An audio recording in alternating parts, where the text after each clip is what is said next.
5 things to never do to your budgie. Number 1.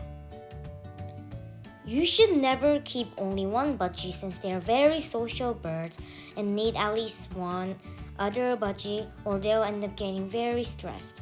Number 2. You should never grab your budgie since to them your hand is like an eagle's claw. Number 3. You should never touch them on their back since that is what they do when they're mating and they might think that you're mating it. Number 4. Never keep a mirror since it'll think that it's another budgie and fall in love with it.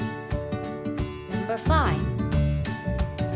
You should never cook in front of your budgie since the gas is very dangerous for their lungs. Now that is it for now, but don't forget to subscribe, hit the like, and ring the bell. Thanks for watching. See you again.